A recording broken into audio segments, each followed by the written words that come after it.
जनमन TV. Kalu कौवा एक बहुत ही बदमाश कौवा था। वो जंगल के सारे परिंदों को डराता था। उसकी एक बीवी थी और एक बेटा जग्गू था। सुंदरी कवि ने एक अंडा दिया था, इसलिए सुंदरी कवि सारा वक्त अपने घोंसले में ही रहती थी। सुंदरी, इस अंडे से मेरा बेटा कब बाहर आएगा? इस जंगल के परिंदे अब मुझसे कुछ डरते नहीं। मैं बूढ़ा जो हो रहा हूँ। मेरे 2 बेटे हो जाएंगे तो हम तीनों मिलकर इस जंगल के सब परिंदों को सीधा कर देंगे। कालू, अब तो बुरे काम छोड़ दो।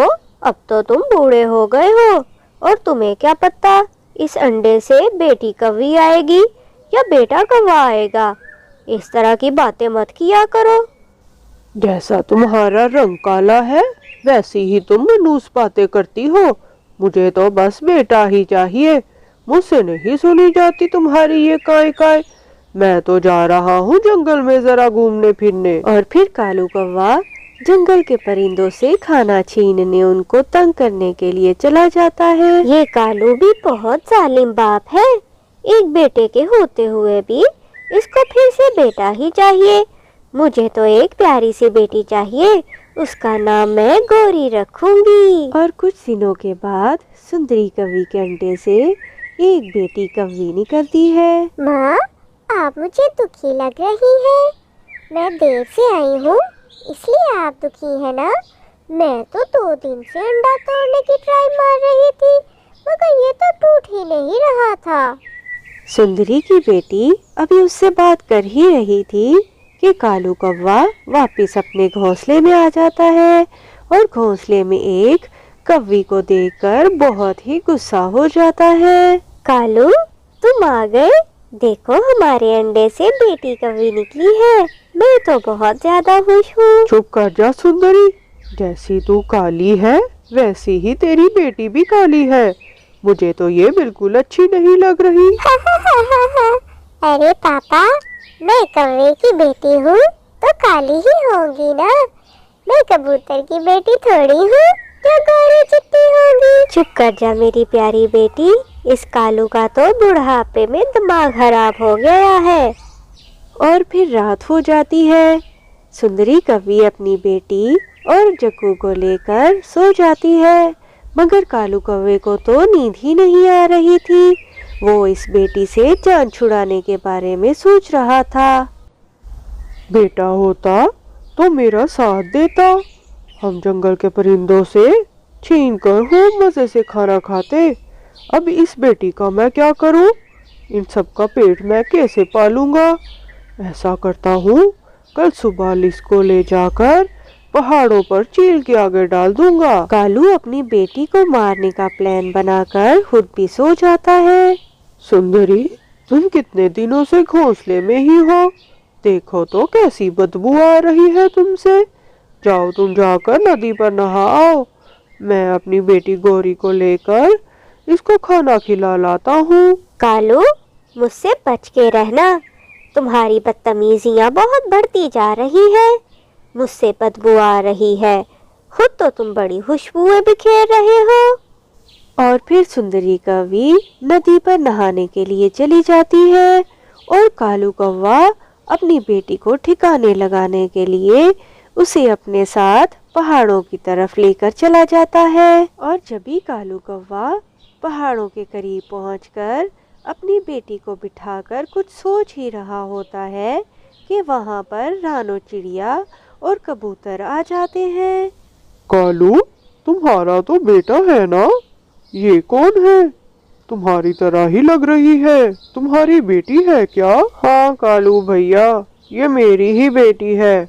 हमने इसका नाम गौरी रखा है। बहुत प्यारी बेटी है आपकी कालू भैया। और बेटियाँ तो बेटों से ज्यादा अच्छी होती है। माँ बाप के बुढ़ापे में बेटों से ज्यादा ख्याल रखती है। आप इसका बहुत अच्छे से ख्याल रखना। इतना कहकर रानो चिड़िया और कबूतर वहां से चले जाते हैं, मगर कालू कौवा तो बहुत ज्यादा परेशान हो जाता है। ये रानो और कबूतर को भी अभी आना था। अब इनको मेरी बेटी के बारे में पता चल गया है। अगर मैंने अपनी बेटी को मार दिया तो सब परिंदों को मुझ पर ही शक होगा। मुझे कुछ और सोचना पड़ेगा। गौरी, मैं तुम्हें एक बात बताने जा रहा हूँ, मगर ये राज तुमने कभी किसी को बताना नहीं है। मैं भला अपने पापा का राज किसी को क्यों बताऊंगी? आपको जो भी कहना है आप कहिए, मैं किसी से कुछ नहीं कहूंगी। गौरी, अगर तुम्हारी माँ तुम्हें फल खाने के लिए दे तो कभी भी मत खाना, क्योंकि तुम्हारे पर फल खाने से सूख जाएंगे, और दाना भी सिर्फ दिन में एक ही बार खाना। मगर पापा, जग्गू भैया भी तो फल खाता है। वो तो एक लड़का कौवा है, इसलिए उसे कुछ नहीं होता। तुमने अगर फल खाए तो तुम्हारे पर सूख जाएंगे और तुम कभी उड़ नहीं पाओगी। ठीक है पापा, मैं कभी भी फल नहीं खाऊंगी और बस दिन में एक ही बार दाना खाऊंगी। अपनी बेटी को सारी बात समझाकर कालू कौवा उसे दोबारा घोंसले में ले आता है। इतनी देर कहाँ लगा दी तुमने कालू? मैं अपनी बेटी के लिए मीठे मीठे फल लेकर आई हूँ। आओ गौरी, ये फल खा लो। मैं और जग्गू तो इतने सारे फल खा कर आए हैं। नहीं नहीं माँ, मैं फल नहीं खाऊंगी। मेरा फल खाने का बिल्कुल भी जी नहीं कर रहा। हाँ, पापा के साथ गई थी ना, इसलिए हूँ फल खा कर आई होगी। चलो कोई बात नहीं मेरी बेटी, कल सुबह उठकर तुम ये सारे फल खा लेना। इसी तरह बहुत से दिन गुजरते जा रहे थे। कालू रोज अपनी बेटी को साथ ले जाता, मगर उसे बहुत थोड़ा सा खाना देता खाने के लिए। गौरी, जब तुम थोड़ी सी बड़ी हो जाओगी तो फिर तुम फल और ज्यादा सा खाना खाया करना, ठीक है? ठीक है पापा, आप मेरे लिए अच्छा ही सोच रहे हैं। मैं बड़े होकर सारे फल खाऊंगी। मगर गौरी, याद रखना, मैंने तुमसे ऐसा कहा है, ये तुम कभी भी किसी को मत बताना। कालू गौरी के साथ अभी बातें कर रहा था कि सुंदरी अपने बेटे जग्गू के साथ वहां आ जाती है।